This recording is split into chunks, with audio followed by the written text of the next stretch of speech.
Ele foi para a Inglaterra para reaver o dinheiro para ir se encontrar com a família na Alemanha. Ele sabia que os pais estavam passando dificuldade por causa da guerra. Só que ele chegou na Inglaterra e foi preso como traidor ele foi considerado traidor, foi preso e ele só conseguiu ser solto porque o governo brasileiro do Rio de Janeiro, porque naquele tempo o governo não era um governo só, né? Tinha o governo do Rio de Janeiro, o governo do Amazonas, então comprovou que ele era um cidadão brasileiro. E ele foi solto, mas o dinheiro ele não ganhou um centavo, mandou se mandar sem dinheiro nenhum. Então ele foi para a Alemanha, chegou lá, e os pais estavam muito empobrecidos, com dificuldade até para comer. Ele começou a trabalhar de novo e voltou para o Brasil, para São Paulo, para trabalhar com iluminação pública. Aí que se deu realmente a grande ascensão da vida dele. Nisso ele se casou com uma alemã, Rosa, e teve os filhos, 2 filhos, homens. E esses filhos, desses filhos é Klaus Peter, que também começou no ramo de iluminação pública, iluminou Brasília com Oscar Niemeyer. Depois, porque ele achava que tudo estava escrito. Tanto é que ele queria que o título desse livro fosse Maktub. Eu digo, não, seu Cláudio, mas não pode, porque já tem um livro de Paulo Coelho que se chama assim. Ah, então tá bom, veja aí qual é o título que você vai dar. Então, na passagem para a Bahia, ele foi mergulhar aqui no clube da Descida da Barra. Qual é o nome do clube? No Yacht Club. No Yacht Club da Bahia, pescou muitas lagostas. Viu uma moça muito bonita tomando sol ali na beira da piscina e ele ofereceu as lagostas para essa moça. Ela levou as lagostas para casa e à noite telefonou para ele, que estava no hotel da Bahia. No hotel da Bahia. Telefonou perguntando se ele não gostaria de comer as lagostas. Aí ele foi com um amigo para a casa dela, aqui em Undina, tal, conversaram bastante. 20 anos depois, ele se encontrou com essa moça no aeroporto lá em São Paulo, casada com um amigo dele. E foi aí que as coincidências da vida. Em outra viagem para Salvador, a família dela o convidou para que fosse ver umas terras, uma fazenda lá em Praia do Forte. Ele não tinha nenhum interesse, não queria, ele tinha negócios no Paraguai, negócios no Pará, tinha negócios de tudo que era canto, então não queria. Mas por insistência ele foi. Chegou lá, ele atravessou, levou 5 horas para chegar. Atravessou aquele rio, é o rio Jacuípe? Não, é o rio Jaguaribe, né? Se eu tiver errado não tem problema, está tudo no livro. Atravessou numa canoa e foi para a vilazinha muito pobre, muito pequena. Da vila caiu a maior chuva que ele viu na vida. Aí ele ficou encantado. E de lá ele montou num tratorzinho e subiu para ver o castelo.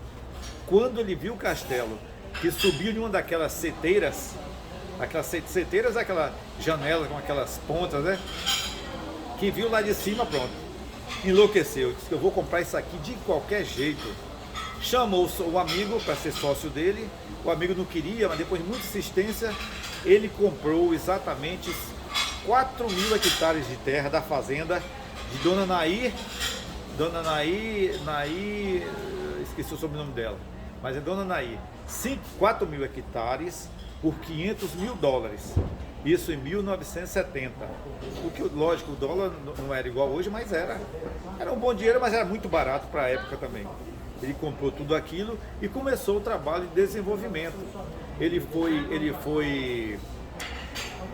Ele montou a primeira pousada Praia do Forte, e depois começou a construir o resort. O resort, aquele resort que hoje é o Tivoli, depois que ele vendeu, se transformou.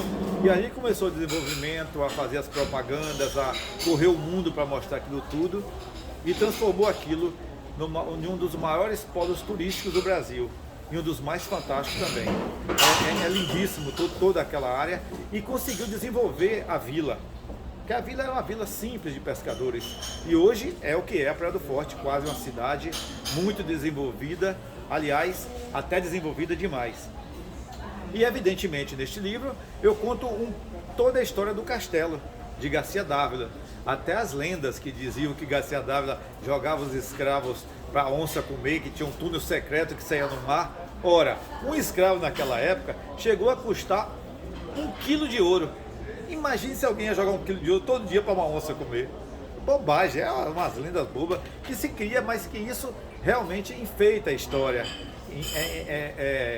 A história cresce, a história fica realmente mais bonita, mas a gente sabe que não pode ser assim, né? E não tinha por que ninguém alimentar uma onça com escravos. E nem existia onça naquela região ali, é conversa para boi dormir. Então o livro conta toda essa história de Klaus Peter, entremeada com a história do pai dele, da família dele, com o Castelo Garcia Dávila, com o desenvolvimento e com da as Bahia. terras também de Garcia Dávila, porque eu vou te dizer com o interesse do Garcia Dávila pelo Francolino, que eu também tive. Lá em Barreiras a gente encontra ainda muitos documentos antigos falando dos Garcia Dávila foi considerado à época o maior latifundiário do mundo. Ele teve terras daqui até o Maranhão. E isso ele construiu essas terras todas em 4 anos. Qual era a grandeza dele quando chegou? Diziam até que ele era filho bastardo de Tomé de Souza. O que não, a gente não sabe, eu acredito que não. E nem precisa tudo ser realidade, senão a história e a literatura... Ele era um funcionário da Quinta de Garcia Dávila que veio para aqui, mas ele tinha uma grandeza. Veja que até naquela época era importante.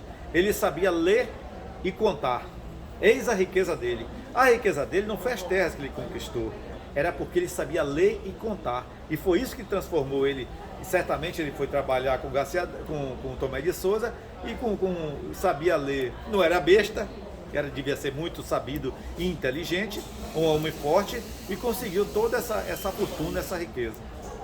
Só agora você dá o seu telefone e onde se acha o livro. Este livro... Como fazer para que as pessoas cheguem até o livro. Este livro pode ser comprado lá no próprio Castelo Garcia Dávila, existe lá uns 100 e poucos livros à venda, e pode ser comprado no site da editora da Garimpo Editorial, que é uma editora de São Paulo muito legal, ou até nas minhas redes sociais, é só me adicionar @AchaOTinoco, que eu estou em toda parte.